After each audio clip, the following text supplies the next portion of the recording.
Stop.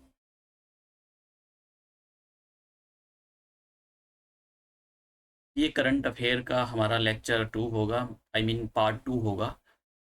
और हम last 1 year की, मतलब अगर 1 ईयर की हम करंट अफेयर कंप्लीट करेंगे, 1 ईयर।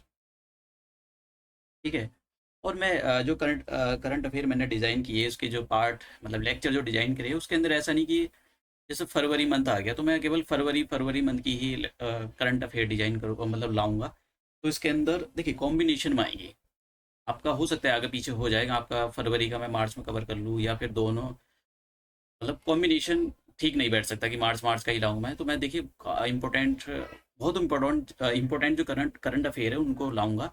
और एक और बात याद रखना कि जो बेकार सी करंट अफेयर हैं उनको तो मैं मतलब लाऊंगा, लेकिन जिनकी पॉसिबिलिटी कम ही है तो मैं उनको हो सकता है कि नेगलेक्ट कर दूं, जिनकी कोई पॉसिबिलिटी नहीं। जैसे मैंने बताया था कि गरम मसाला नहीं आता एग्जाम के अंदर। अभी आप सोच रहे हो कि भाई एकदम तड़कती भड़कती ये आती है, ये नहीं आता। बहुत इंपॉर्टेंट जो नेशनल और इंटरनेशनली इंपॉर्टेंट ऐसी न्यूज़ जो इंपॉर्टेंट रखती हैं उन्हीं के लिए ऐसी ही न्यूज़ आती हैं। तो हम आज का लेक्चर स्टार्ट करते हैं। ये वैसे कम ही पॉसिबिलिटी है कि वर्ल्ड स्पैरो डे आपसे पूछा जाए, लेकिन मैंने पता नहीं क्या सोचा, दिया हुआ था कहीं तो मैं पढ़ रहा था, मैंने रख दिया ये। तो कम ही पॉसिबिलिटी है इसकी का वर्ल्ड स्पैरो डे आपसे पूछा जाए। तो कब सेलिब्रेट किया जाता है? देखिए 20 मार्च को सेलिब्रेट किया जाता है, और इस बार की जो थीम थी वो थी आई लव स्पैरो। ठीक है, आई लव स्पैरो ये थीम थी। ठीक है, ये जो है थीम थी। वर्ल्ड स्पैरो डे आपका, जैसे मैंने बताया था, 20 मार्च को सेलिब्रेट किया जाता है। और ये जो थीम थी आई लव स्पैरो, तो याद हो जाना चाहिए। दूसरा है international day of the forest. ये काफ़ी इंपॉर्टेंट है, ये आ सकता है कब सेलिब्रेट किया जाता है। देखिए 21 मार्च को सेलिब्रेट किया जाता है, और इस बार की जो थीम थी फॉरेस्ट एंड हेल्थ। जैसा आपको पता है कि फॉरेस्ट होंगे तो हमारी हेल्थ अच्छी होगी, तो इन्होंने फॉरेस्ट को और हेल्थ को लिंक किया हुआ है।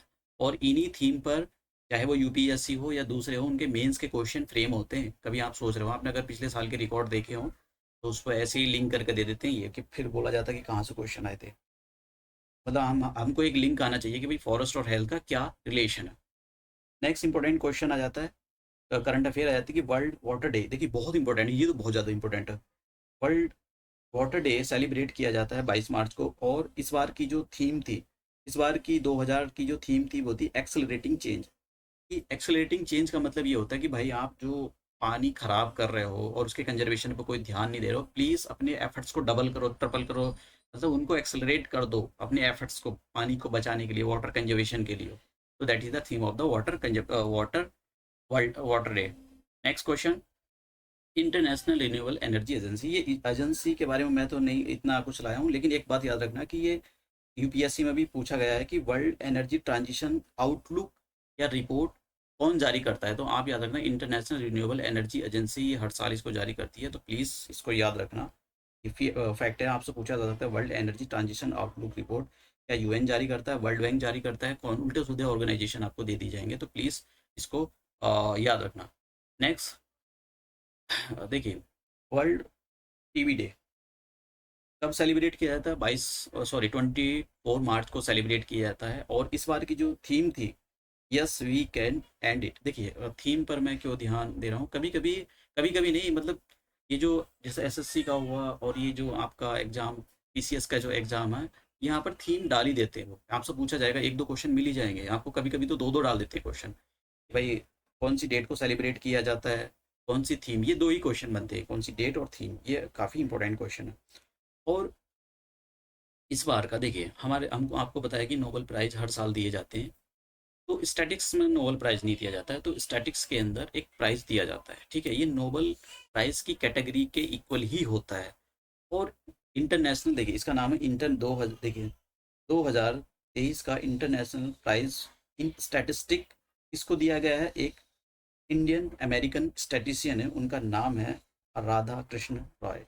ये आप मतलब नाम याद रखना। और इंडिया के अंदर नेक्स्ट इंपॉर्टेंट क्वेश्चन आपसे सीधा डायरेक्ट पूछा जाएगा कि ये बताइए, जो नंबर ऑफ रामसाइट साइट्स हैं वो इंडिया के अंदर कितनी होगी। देखिए मैं आपको बता देता हूँ, अगर इन्वायरमेंट के टॉपिक के अंदर आपसे पूछा जाता है कि issue, current issue related to the environment, तो उसका मतलब यही होता है भैया, ये जो अभी करंटली चल रहा है आपको वो ये पूछता है कि आपकी स्पेशलाइजेशन नहीं होनी चाहिए इन्वायरमेंट के अंदर, लेकिन आपको जनरल थीम के बारे में आपको पता होना चाहिए। तो इंडिया के अंदर जो, देखिए ये नंबर इसलिए इंपॉर्टेंट है कि जब प्राइम मिनिस्टर नरेंद्र मोदी जी कर्नाटका में गए थे, तो कर्नाटका में वो उन्होंने वहाँ पर अपने लेक्चर में बोला था कि इंडिया ने जो है अच्छी प्रोग्रेस कर रहा है इन्वायरमेंट को प्रोटेक्ट करने के लिए, जिसके अंदर सर रामसार साइट है वो उनकी जो नंबर है वो 75 हो चुके हैं। तो ये इसलिए बहुत इंपॉर्टेंट हो जाता है कभी कभी। वो सीधे, क्योंकि भाई प्राइम मिनिस्टर नरेंद्र मोदी को हर कोई देश, पूरा देश देख रहा होता है, तो सीधा टेप देंगे वहां से। अब एक और, ये डैम काफ़ी इंपॉर्टेंट है। क्यों डैम है? देखो, सुबर्णसिरी लोअर डैम प्रोजेक्ट, पहले तो पूछा जाएगा कि भाई ये बताइए कि यहाँ कौन सी रिवर पर बनाया जा रहा है। तो ना, इसका तो जैसा नाम सुबर्णसिरी, तो ये सुबर्णसिरी रिवर पर बनाया गया है। अब पूछा जाएगा दूसरा इंपॉर्टेंट क्वेश्चन ये बन जाता है कि भाई कहाँ बनाया जा रहा है, कौन सी स्टेट के अंदर बनाया है। देखिए ये जो है, ये जो डैम है ये कहाँ पर लोकेटेड है? लखीमपुर, देखिए नियर नॉर्थ लखीमपुर, कौन से बॉर्डर पर? अरुणाचल प्रदेश और आसाम बॉर्डर पर जो लखीमपुर है वहाँ पर ये स्थित है, मतलब लोकेट है ये। तो नेक्स्ट इंपॉर्टेंट क्वेश्चन बन जाता है, काफ़ी बड़ा है। देखिए, अब देखिए, बिगेस्ट हाइड्रो इलेक्ट्रिक प्रोजेक्ट, बताओ सबसे बड़ा, मतलब इंडिया के अंदर अभी तक सबसे बड़ा इलेक्ट्रिसिटी जनरेट करने वाला ये हाइड्रो प्रोजेक्ट है। तो इसका मतलब इतना इंपॉर्टेंट बन जाता है। ये हुआ क्या था, मतलब ये जो है अभी वहाँ पर बाढ़ वगैरह आ गई थी, तो ये लैंडस्लाइड हो गई, तो उसकी वजह से ये न्यूज़ में था। प्रोजेक्ट टाइगर बहुत इंपॉर्टेंट है। जैसे मैंने बताया कि प्राइम मिनिस्टर नरेंद्र मोदी जी कर्नाटका गए थे, तो वहाँ पर उन्होंने फिफ्थ सेंसस रिलीज किया था। तो आपको पता है कि हर 4 साल के बाद हम अपने पूरे देश के अंदर टाइगर की संख्या को मेजर करते हैं। जैसे सेंसस होता है, ऐसी सेंसस ह्यूमन की पॉपुलेशन को काउंट करने के लिए इंडिया के अंदर किया जाता है हर 10 साल के बाद। यहाँ भी किया जाता है प्रोजेक्ट टाइगर, वो टाइगर की पॉपुलेशन को। तो सबसे पहले कुछ इंपॉर्टेंट चीज़ें थी जिसको मुझे लगा कि भाई इनको ज़रूर पता होना चाहिए। तो पहले तो आपको ये पता होना चाहिए कि भाई ये जो प्रोजेक्ट टाइगर था ये कब लॉन्च किया था। तो ये 1973 को लॉन्च किया गया था। और पहली बार कहाँ पर लॉन्च किया गया था? देखो मैं आपको एक बात बताता हूँ, सिंपल सा क्वेश्चन बनता है कि भाई प्रोजेक्ट टाइगर कब लॉन्च किया था? मोस्टली लोगों को पता होता है 1973 में। अब मान लो उसको और क्वेश्चन ऐसा करना है कि मतलब नई बच्चों की हवाई निकाल देनी है मेरे को भाई पूरा, तो ये तो सब पढ़ को जाते हैं कि भाई 1973 में लॉन्च हुआ था। अब ये पूछेगा आपसे कि भैया किसके टेन्यूर में लॉन्च हुआ था, तो इंदिरा गांधी के टेन्यूर में लॉन्च हुआ था।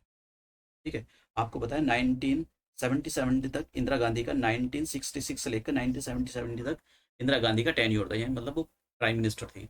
और फिर तीसरा इंपॉर्टेंट क्वेश्चन बनता है कि भाई कहाँ पर लॉन्च हुआ था? उत्तराखंड के अंदर लॉन्च हुआ था। उत्तराखंड के अंदर किस नेशनल पार्क में लॉन्च हुआ था? ये होता है जिम कॉर्बेट नेशनल पार्क। और इसको, इसका दूसरा नाम हेली नेशनल पार्क था पहला, तो फिर लास्ट में बदल के इसको जिम कॉर्बेट नेशनल पार्क इसका रख दिया गया था। नेक्स्ट देखिए, अब यहाँ पर जैसे मैं बता रहा था कि ये पॉपुलेशन की बात हो रही, टाइगर के पॉपुलेशन की बात हो रही। देखिए टाइगर के पॉपुलेशन की बात हो रही है और किसी की बात नहीं हो रही यहाँ पर। कभी आप ह्यूमन की सोचने लगे कि भाई, तो ये जो सबसे पहला, हम पहले ये देख लेते हैं भाई कितने टाइगर हो गए। तो ये जो सेंसस किया जाता है ये हर 4 साल के बाद कंडक्ट किया जाता है, और 2000 लास्ट 2018 में इसको रिलीज़ किया गया था। तो 2000 जब 18 में इसको रिलीज़ किया गया था, तो उस टाइम से लेकर और 2000 अभी जब रिलीज़ किया है 2023 में, तो कितने नंबर ऑफ टाइगर्स बढ़ गए? 200 बढ़ गए। मतलब अब करंटली इनकी जो पॉपुलेशन है वो कितनी होगी? 3167। इतने टाइगर, जो एटलीस्ट मतलब मिनिमम इतने टाइगर हैं। मैक्सिमम और भी हो सकते हैं जिनको कैप्चर ना किया गया, इमे मतलब सभी के पीछे थोड़ी जाते हैं, जितने कैप्चर हो गए हो गए। तो इतने टाइगर हमारे पास इंडिया के पास है। तो कितने बढ़े हैं? ये 200 बढ़ गए। 2018 से लेकर अब तक 200 टाइगर बढ़े। ठीक है, तो ये पॉपुलेशन कोई ज़्यादा बड़ी नहीं है सच बताऊँ तो। हालांकि एक बात है, इंडिया के अंदर 75% पॉपुलेशन, टाइगर की पॉपुलेशन एग्जिस्ट करती है। ये काफ़ी, मतलब अपने आप में बहुत अच्छी बात है कि इंडिया के अंदर 75% टाइगर पॉपुलेशन रहती है। और आपसे फिर क्वेश्चन टेढ़े मेढ़े बनेंगे। देखिए आप किसी भी स्टेट के हों, प्लीज़ इन डेटा को, अगर सपोज करो आप उत्तराखंड का एग्जाम देने जाओ, यूके होने का होने वाला, तो आपसे पूछा जाएगा कि ये बताइए जो अभी सेंसस हुआ था उसके अंदर उत्तराखंड के अंदर नंबर ऑफ टाइगर्स कितने थे? तो 442। तो इस टाइप से आपको कुछ पता होना चाहिए अपने स्टेट के बारे में। तो सबसे पहले देखिए, सबसे ज़्यादा जो टाइगर की पॉपुलेशन है वो कहाँ पर मिली है? मध्य प्रदेश में 526। दूसरे नंबर पर आता है कर्नाटका। ठीक है, ऐसे भी क्वेश्चन पूछे जाएंगे कि भाई आप सबसे ज़्यादा पॉपुलेशन कहाँ पर है, फिर उससे कम, फिर उससे कम, ये तो सबसे ज़्यादा पॉपुलेशन मध्य प्रदेश के अंदर, उसके बाद आती है कर्नाटका, और फिर आता है हमारे पास उत्तराखंड। अब एक क्वेश्चन और पूछा जाता है, मतलब ये तो हो गया कि स्टेट वाई के हिसाब से पूछा जाएगा, एक क्वेश्चन और पूछा जाएगा कि ये बताएं कि भाई जो सबसे ज़्यादा पॉपुलेशन कहाँ पर इंक्रीज हुई है। तो इन्होंने जोन में, मतलब रीजन बाई बांटा गया है। तो सबसे ज़्यादा पॉपुलेशन शिवालिक हिल्स और जो गैंगेटिक प्लेन है वहाँ पर इसकी पॉपुलेशन को इंक्रीज, मतलब ये इनकी पॉपुलेशन, टाइगर की पॉपुलेशन इंक्रीज हुई। तो ये वाला जो फैक्ट है इसको जरूर याद रखना। ऐसे क्वेश्चन ऐसे टेढ़े मेढ़े करके क्वेश्चन सीधे देखो, क्वेश्चन पेपर को अगर डिफिकल्ट बनाएगा वो, तो भाई ये तो बच्चों वाले क्वेश्चन तो रखेगा नहीं, सिंपल सी बात है। वो रखेगा पेपर मतलब थोड़ा तगड़ा वाला पेपर, तो उसको तगड़े वाले पेपर में ही आते हैं भाई। कहाँ पर ये तो सब चलो ये भी याद कर लिया आपने, मेरे स्टेट में इतना इतने इतने, भाई तगड़ा वाला पेपर तो फिर यही वाला होता है कि बस शिवालिक रेंज में बने। और एक एक ऐसा, मतलब ये एज फैक्चुअल याद रखना, जो ये भारिया कम्युनिटी है ये सेंटर इंडिया के अंदर रहती है, और जो बोरली कम्युनिटी है ये महाराष्ट्र के अंदर लाई करते हैं। ये देखो टाइगर की पूजा करते हैं। तो मैंने ऐसी मतलब रख लिया था कि आपको, क्योंकि वहाँ पर ट्राइबल पॉपुलेशन से रिलेटेड क्वेश्चन पूछे जाते हैं कि भाई इस ये ट्राइब कौन सी कहाँ रहती है, ये ट्राइब कहाँ रहती है, तो इससे रिलेटेड क्वेश्चन आते हैं। फिर उसके बाद में आता है कि देखिए, एक बात याद रखना, फैक्चुअल चीज़ें रखना कि इंडिया के पास जो लैंड है पूरे वर्ल्ड का 2.4% है। और इस 2.4% जो पूरा लैंड है उसका, पूरे वर्ल्ड का जो लैंड है, इंडिया के पास 2.4% लैंड है। और इस लैंड पर इस लैंड पर 8% बायोडाइवर्सिटी है। मतलब आप समझ रहे हो ना कि इंडिया के पास 8% बायोडाइवर्सिटी है। आप समझ सकते हो इस बात। मतलब आप बोलते हो कि India is a diverse country, तो भैया फैक्चुअल डेटा देख कर बताना पड़ता है, ऐसे नहीं कि डाइवर्स कंट्री है। बताना पड़ता है उसके अंदर सबको, कि जब आप डेटा रखोगे ना उसका, तो आंखें की खुली रह जाएंगी उसकी, दैट इज द। हाँ, तो आपको ये सब बताना पड़ेगा चाहे आप उसके क्वेश्चन लिख रहे हो, मेंस के क्वेश्चन लिख रहे हो, मतलब ठीक है। और एक और मैं आपको यहाँ पर ये बताता हूँ कि तो चलो ठीक है, ये टाइगर वाला नेक्स्ट उसमें आएगा। हाँ, अब जब प्राइम मिनिस्टर नरेंद्र मोदी जी वहाँ गए थे, कर्नाटका पर गए थे, तो उन्होंने एक तो ये सेंसस रिलीज करा था वहाँ पर, फिफ्थ सेंसस। और उसके बाद में उन्होंने एक इंटरनेशनल बिग कैट्स अलायंस, एक ऑर्गेनाइजेशन बनाने की बात करी, मतलब बन गया है, बनाया है। पहले 2019 में प्राइम मिनिस्टर नरेंद्र मोदी जी बोल रहे थे कि ऐसा हम ऑर्गेनाइजेशन बनाएगा कि जो हमारे पास जैसे 7 कैट्स हैं, पूरे वर्ल्ड में अगर देखा जाए तो 7 कैट्स हैं। कौन कौन सी? आपको टाइगर, स्लोयन, स्नो लेपर्ड, लेपर्ड और पूमा, जैगुआर और चीता, ये 7 हैं। तो जिन जिन कंट्रियों में इनकी पॉपुलेशन है, तो आप भाई वो सभी लोग आप इकट्ठा हुए और एक तो इनकी पोचिंग को रोकें। भाई ये देखो इनकी पोचिंग हो रही है, इनको मारा जाता है, इनकी खाल और जो इनके जो है बॉडी के ऑर्गन्स बेचे जाते हैं, और इलीगल वाइल्ड लाइफ ट्रेड जो हो रहा है इनके बीच, इसको बंद करें भाई। ठीक है। और मतलब बायोडाइवर्सिटी को कंजर्व करके रखें भाई इनको, मतलब जब भी तो बायोडाइवर्सिटी कंजर्व होएगी तभी तो ये लोग रह पाएंगे। इनके आपने घर खराब कर दिए तो कहाँ जाएंगे फिर? ह्यूमन एनिमल कॉन्फ्लिक्ट वाली बात आ जाती है, वो एंगल आ जाता है। तो प्लीज़ हाँ, ये सब मतलब इस चीज़ पर ध्यान दें। तो इन्होंने प्राइम मिनिस्टर नरेंद्र मोदी ने, तो वो क्वेश्चन कैसे बनेगा? क्वेश्चन ऐसा बनेगा, क्या ये जो बिग कैट्स अलायंस है, क्या ये टाइगर के लिए है, क्या लेपर्ड के लिए हो, क्या ओनली फॉर स्नो के लिए हो? तो आपको ये पता होना चाहिए कि 7 कैट्स हैं, उन सब के लिए उनके नाम भी पता होने चाहिए। पता लगे टाइगर टाइगर, ये लायन लायन, स्नो लेपर्ड, 2-4 के नाम याद कर रखे, रट रखे, बस हो गया काम। भैया होने चाहिए याद। आज की डेट में अगर पीसीएस का एग्जाम निकालना तो ये याद होने चाहिए थॉरली, एकदम बढ़िया फर्स्ट क्लास फर्राटे वाले। तो बिग कैट्स अलायंस आपसे एक क्वेश्चन पूछा जा सकता है कि भाई ये कहाँ से लॉन्च किया था, ये प्राइम मिनिस्टर जो इंटरनेशनल बिग कैट्स अलायंस, इसको लॉन्च कहाँ से किया गया? तो ये क्वेश्चन पूछा जा सकता है। तो आप, मैंने यार लिखा नहीं शायद, मैं भूल गया कि इसको कर्नाटका से लॉन्च किया था। कर्नाटका, ठीक है, कर्नाटका में मैसूर है, वहाँ से लॉन्च किया। तो प्लीज़ आप इसको याद रखना, लिख लेना, नोट्स बना लेना कहीं पर। प्रोजेक्ट प्रोजेक्ट टाइगर की बात करी तो प्रोजेक्ट एलिफेंट की बात क्यों ना हो? प्रोजेक्ट एलिफेंट जो है 1992 में इसको लॉन्च किया गया था। और ये जिससे सबको बताइए तो कम ही आएगा पीसीएस में, सेंटर स्पॉन्सर्ड, ये यूपीएससी में पूछा जाता है कि यूपीएससी में। और एक और मैं आपको बता देता हूँ, इंडिया के अंदर सबसे ज़्यादा जो एलिफेंट्स है, मैं प्रोजेक्ट एलिफेंट्स की बात कर रहा हूँ, तो सबसे ज़्यादा जो एलिफेंट्स है वो कर्नाटका में सबसे ज़्यादा, उसके बाद में आसाम के अंदर मिलते हैं, और नेक्स्ट बने केरला। तो आपसे पूछा जा सकता है, पहले नंबर पर आता है कर्नाटका के अंदर सबसे ज़्यादा, and then Assam, and then Kerala. तो ऐसे वाले फैक्ट भी आपको याद होने चाहिए, पता नहीं, वरना तो अगर आपको फैक्ट याद नहीं है तो भैया फिर तो आप उल्टे सीधे। और जो इनका सेंसस है, देखिए इनका भी सेंसस, प्रोजेक्ट की भी, सॉरी, ये जो एलिफेंट्स है, एलिफेंट्स की भी काउंटिंग होती है, 5 ईयर्स में होती है। तो वो आपसे, जो टाइगर होते हैं उनको हर 4 साल में कि सेंसस होता है, और जो प्रोजेक्ट ये एलिफेंट होते हैं, एलिफेंट को हर 5 साल में इनकी काउंटिंग होती है।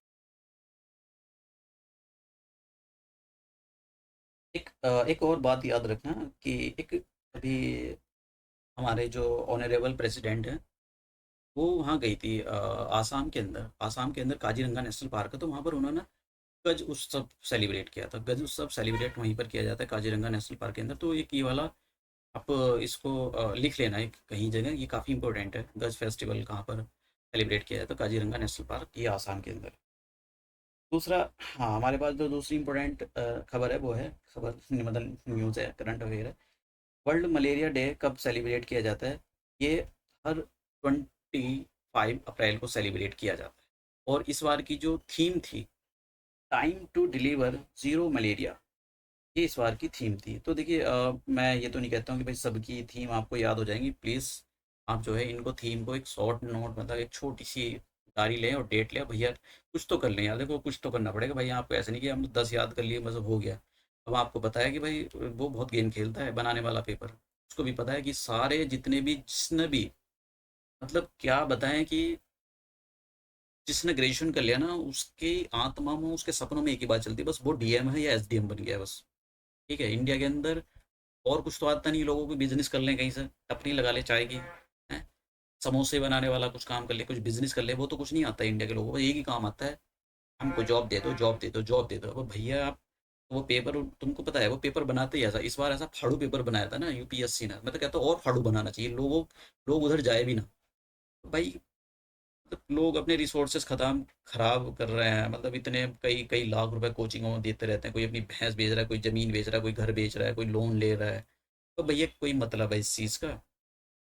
तो भैया अपना कोई बिजनेस कर लो, खेती में अच्छी पैसे लगा के उसको स्मार्ट फार्मिंग पर ध्यान दे दो।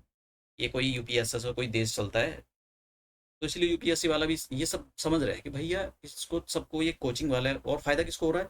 कोचिंग वाले तो भैया ट्रक भर भर के पैसे कमा रहे हैं, और ऐसे टुच्चे टुच्चे लोगों को बहला भुसला लेते हैं। मतलब क्या ही बताएं उनसे। तो एसएससी का 10th वाला एग्जाम ना निकले, ये तो बहुत दूर की बात है कि ये वाला एग्जाम निकले। ऐसे ऐसे लोग अपने आप, मतलब भैया जो देखो यार, सिंपल सी बात है, लाइफ को जीने के कुछ तरीके होते हैं। आपको पता होना चाहिए कि आप ये कर सकते हो या नहीं कर सकते हो। मैं ये नहीं कहता कि आप भाई आजमाना नहीं चाहिए, लेकिन आपको आजमाना नहीं चाहिए। हर एक एक से, मतलब इतने जितने भी देश के अंदर लोग हैं, तो यूथ हैं, वो सब आजमाते हैं, चाहे वो आईएम से पढ़ा हो, आईआईटी में पढ़ा हो। क्या फ़ायदा उसका? तो भाई आपके अंदर कोई स्किल है, उसको यूज़ करो, उसके बेसिस पे आगे बढ़ो वहाँ पर लाइफ में। चलो नेक्स्ट करते हैं यार। तो अब एक याद रखना, एक डेट को 25 अप्रैल को, ये मैंने ऐसे ही ले लिया था कि कभी कभी अतरंगी टाइप के क्वेश्चन पूछ लेता है कमीशन। तो मैंने ऐसे ही रख लिया था, एक 25 अप्रैल को जीरो शैडो डे हुआ था। अब देखो जीरो शैडो डे का मतलब क्या होता है? आप मतलब कोई भी चीज़ है इस अर्थ पर सबकी शैडो बनती है, लेकिन इस डे को, ये 25 अप्रैल को एक ऐसी इवेंट हुई कि मान लो कोई ऑब्जेक्ट ऐसा वर्टिकली खड़ा है, तो इसकी सिंपल सी बात है शैडो बनेगी। लेकिन शैडो बनी नहीं। कोई ऑब्जेक्ट सीधा खड़ा है और इसकी शैडो बननी थी, चाहे छोटी सी बने, लेकिन बनी नहीं। ये जो ऐसी इवेंट, ये बेंगलुरु में मतलब बहुत ही रेयर होती है। इसको एक्सपीरियंस किया गया बेंगलुरु, मतलब कर्नाटका के अंदर।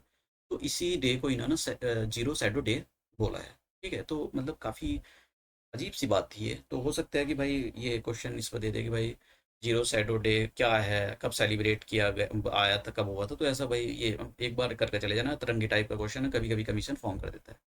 और मैंने लास्ट लेक्चर में आपको बता दिया था कि जो लॉजिस्टिक परफॉर्मेंस इंडेक्स बता दिया था कि भैया इंडिया की जो रैंक है 38 आई हुई है इस बार 139 में से। और एक नेशनल पंचायती राज डे, ये तो कई बार पूछा गया भैया। ठीक है, ये तो कई बार पूछा गया है, बहुत सारे कमीशन में पूछा गया। नेशनल पंचायती राज डे कब सेलिब्रेट किया जाता है? 24 अप्रैल को सेलिब्रेट किया जाता है, तो ये बात याद रखना आप। नेक्स्ट क्वेश्चन आता है, दो क्वेश्चन मैं एक साथ लूंगा, एक तो अर्थ आर और एक अर्थ डे। देखिए, अर्थ आर और अर्थ डे दोनों अलग अलग हैं, और एग्जाम के अंदर मतलब ये अर्थ आर और अर्थ डे दोनों पूछे गए। ये तो यूपीएससी के अंदर पूछा गया है। तो देखिए, अर्थ आर जो होता है, इसमें क्या होता है कि ये एक एक्चुअली कंजर्वेशन, दोनों कंजर मतलब दोनों ही प्रोजेक्ट, प्रोजेक्ट तो नहीं बोलेंगे, प्रोजेक्ट ही बोल दो आप इसको, एक मूवमेंट बोल दो यार इसको।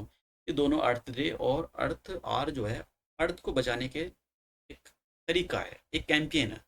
तो अर्थ आर के अंदर क्या बोला जाता है? अर्थ आर जो स्टार्ट किया गया था वर्ल्ड वाइड, ये वर्ल्ड वाइड फंड जो है, आपने WWF का नाम सुना होगा, ये उसने एक बार स्टार्ट किया था। और ये जो है पहली बार ऑस्ट्रेलिया 2007 में सिडनी, जो ऑस्ट्रेलिया का शहर है सिडनी, वहाँ पर इसको लॉन्च किया गया था। तो इसके अंदर मतलब ये एक कम्युनिटी को अवेयर करने की है कि भैया आप जो है, जब मार्च आता है, मार्च मंथ का जो लास्ट सैटरडे होता है, मार्च मंथ आएगा, उसका जो लास्ट सैटरडे होता है, इसमें बोला जाता है कि भैया आप क्या काम करो अपने लोकल टाइम के हिसाब से, जो 8:30 से लेकर और 9:30 तक अपने घर की, पीएम की बात कर रहा हूँ मैं, 8:03, कभी आप दिन में की बात करने लगो कि यार दिन में तो दिन होता है यार, दिन उसमें फिर कोई फ़ायदा थोड़ी है। पीएम की बात हो रही है जब शाम के टाइम की। तो 8:30 से 9:30 तक अपनी नॉन एसेंशियल लाइट को बंद कर दें प्लीज़। ठीक है, इनको बंद कर दें आप। 1 आवर का टाइम हो गया तो बंद कर दें। तो ये एक मतलब जागरूक करने, एनर्जी कंजर्वेशन की और एक बढ़ाव है ये। ठीक है, सभी से बोला जाता है, चाहे बिजनेसमैन हो कोई भी हो, कम्युनिटी, भैया प्लीज़ आप बंद कर दो। फिर उसके बाद में आता है अर्थ डे। देखिए ये काफ़ी इंपॉर्टेंट है। अर्थ डे, इसको मतलब अर्थ डे का मतलब हो गया वर्ल्ड अर्थ डे भी बोला जाता है इसको। तो इस बार की जो थीम थी, मतलब ये 22 अप्रैल को सेलिब्रेट किया जाता है हर साल, और इस बार की जो थीम थी, इन्वेस्ट इन आवर प्लानिट। मतलब कहने का क्या मतलब, देखिए हो क्या रहा है, बिजनेसमैन, गवर्नमेंट, एनजीओ और इंडिविजुअल, कम्युनिटी, इनसे बोला जा रहा है प्लीज़ भैया इन्वेस्ट करें। बिजनेसमैन से बोला जाएगा प्लीज़ आप ग्रीन फील्ड में इन्वेस्ट करें, ग्रीन प्रोजेक्ट लाएं। गवर्नमेंट से बोला जाएगा कुछ कर लो। ठीक है, ये जो देश है, ये दुनिया है, इसको बचा लो। एनजीओ से बोला जाएगा प्लीज़ एक्टिव हो जाओ, आप ये फालतू वाली चीज़ों में टाइम खराब मत करो कि ये करवा दिया वो करवा दिया, प्लीज़ अच्छी जगह इन्वेस्टमेंट। इंडिविजुअल से बोला जाएगा कि आप इस धरती पर रह रहे हो, अपने घर है, कुछ तो ख्याल रख लो, कुछ इसकी अर्थ की नाक बचा लो। कम्युनिटी को बोला जाएगा प्लीज़ कहीं जाकर डूब मरो, तुम पानी में चुल्लू भर पानी में डूब मरो, आप इस प्लेनेट को नहीं बचा पा रहे हो। तो इनसे सबसे बोला जाता है प्लीज़ आप कंट्रीब्यूट करें, अपने प्लेनेट्स को बचाएं, इन्वेस्ट करें, कैसे ना कैसे करके आप पेड़ लगाएं, पौधे लगाएं। आप ऐसी चीज़ों को ना खाएं, ना यूज़ करें जिससे इन्वायरमेंट पॉल्यूट होता हो। ठीक है, तो ये आज का लेक्चर था, बहुत बड़ा हो गया शायद, इसको बंद करते हैं जल्दी से। और सॉरी, एक लास्ट वाला आइटम और बचा। देखिए वर्ल्ड एनवायरनमेंट डे जो है वो 5 जून को सेलिब्रेट किया जाता है, और इस बार की जो थीम थी, solutions to the plastic pollution. Plastic तो पूछो मतलब इंसान की अतड़ियों में चली गई है प्लास्टिक। अब लगाओ, अब कोई सोचो अतड़ियों में कैसे चली गई, हम तो ना देखा कि हमारी पेट से प्लास्टिक निकल रही है। भैया वो इतनी छोटी प्लास्टिक होती है ना कि आपको दिखाई नहीं देगी वो। मतलब आप लगाओ कि वो अलग ही कॉन्सेप्ट है, हर जगह प्लास्टिक मिलेगी, प्लास्टिक का। वो शक्तिमान आता तो उसमें जो प्लास्टिक आती ना, भाई यही वाली प्लास्टिक है वो। मतलब सही बताएं यार, तो लोग बाग बुद्धिहीन है, और सरकार तो उससे बड़ी महाबुद्धिहीन है। पन्नी को बैन करेंगे, पॉलीथीन को बैन, हमने तो कभी नहीं देखा, नहीं कहीं पॉलीथीन, किसी भी मार्केट में किसी भी चले जाओ, सब जगह पोलोशिप वो चल रही है, पॉलीथीन खूब धड़ल्ले से बिक रही है। तो ये गवर्नमेंट क्या काम करती है, एक तो गवर्नमेंट सबसे नालायक जो है ये गवर्नमेंट ही है, और कोई नहीं है। और क्या काम, वरना डंडा कर दे। और दूसरी बात, आप इसके ऑल्टरनेटिव क्यों नहीं लाते हो जो बंद कर रहे हो तो। हर जगह प्लास्टिक प्लास्टिक प्लास्टिक, खाते धोते नहाते पीते हगते मूतते सब जगह प्लास्टिक प्लास्टिक हो रही है। हैं, तो तुम करे पेट में ना जाएगी प्लास्टिक, फिर मरोगे, 40 साल से पहले मर जाओगे तुम। तो चलो आज का लेक्चर यहीं समाप्त करते हैं, थैंक यू।